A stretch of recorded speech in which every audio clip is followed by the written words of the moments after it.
안녕하십니까. 존경하는 임태근 의장님과 선배 동료 의원 여러분, 그리고 구청장님을 비롯한 집행부 관계자 여러분 안녕하십니까. 장기삼동 석관동 지역구 더불어민주당 이호건 의원입니다. 오늘 저는 성북구 전체 인구의 약 13%, 5만 7천여 구민을 대신하여 다시 한번 더 목소리를 내고자 이 자리에 섰습니다. 지난해 느린학습자 지원 방안 연구회를 통해 관심과 지원을 요청드렸던 바 올해 서울시 공모사업으로 높은 만족도의 프로그램이 운영된 것에 깊이 감사드립니다. 하지만 연속적 훈련이 필수적인 느린학습자의 특성상 공모사업과 같은 단기 프로그램은 교육과 훈련의 지속성을 담보하기 어렵다는 한계가 있습니다. 이제는 장기적이고 안정적인 정책과 전략이 절실한 시점입니다. 연구에 따르면 경계선 지능인은 전체 인구의 약 13.6%에 달합니다.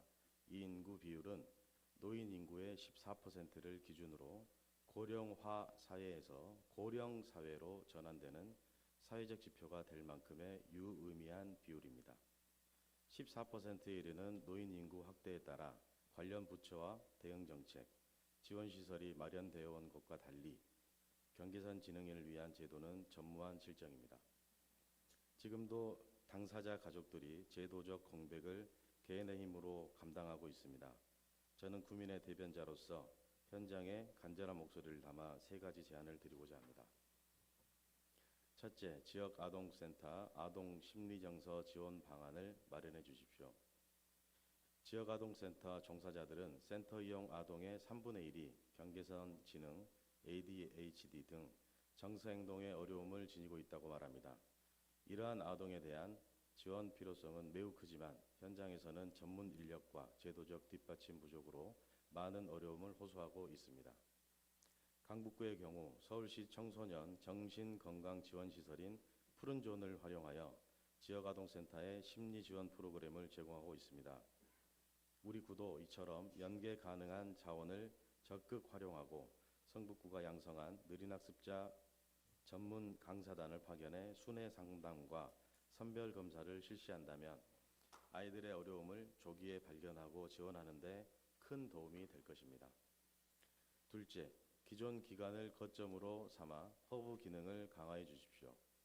성북구 청소년 상담복지센터는 아동 청소년 느린학습자의 발굴과 지원 중심 기관으로, 그리고 성북구 평생학습관은 성인기 느린학습자 지원의 거점 기관으로 기능을 할 수 있습니다.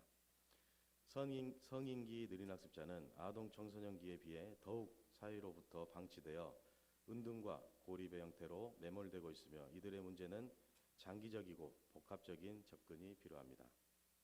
이 두 기관이 허브 역할을 맡아 관내 복지관, 가족센터 등과 유기적인 연계망을 구축하고 인근 자치구에서 시행 중인 관련 프로그램 정보를 통합 제공한다면 느린학습자 당사자와 가족들이 보다 쉽게 지역 자원에 접근할 수 있을 것입니다. 집행부의 적극적인 관심과 검토를 요청드립니다. 세 번째로는 성북구 느린학습자 지원센터를 설치를 추진해 주십시오.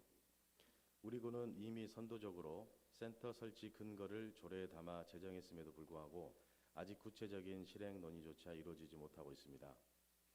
반면 타 자치구는 직영 또는 위탁 형태로 작년과 올해에만 5곳에서 느린학습자 지원센터를 신규 설치하며 주민 요구에 적극적으로 대응하고 있습니다. 서울시 경계선 지원센터의 회원가입 현황을 보더라도 성북구는 서울시 25개 자치구 중 가입자 수가 가장 많습니다. 이는 곧 우리 구민의 정책 수요가 크다는 방증이며 성북구가 이 목마름에 응답해야 할 이유이기도 합니다. 전문가들은 지자체의 느린학습자 지원이 단기 프로그램이나 공모사업의 그침에 따라 정책 경험과 실행 역량이 축적되지 못한 채 반복적으로 소멸되는 구조적 한계를 지적합니다. 성북구가 느린학습자 지원의 최일선 행정 주체로서 이제는 장기적이고 안정적인 정책 기반의 출발점으로 지원센터 설치를 본격적으로 추진해야 할 때입니다. 아무것도 없는 벌판에 홀로 서 있는 듯한 막막함으로 두렵고 서럽다는 당사자와 그 가족들의 목소리에 귀 기울여 주시고 제도적 사각지대 해소에 대한 국민의 절실한 요구에 응답해 주실 것을 강력히 촉구하며 이상 발언을 마치겠습니다. 경청해 주셔서 감사합니다.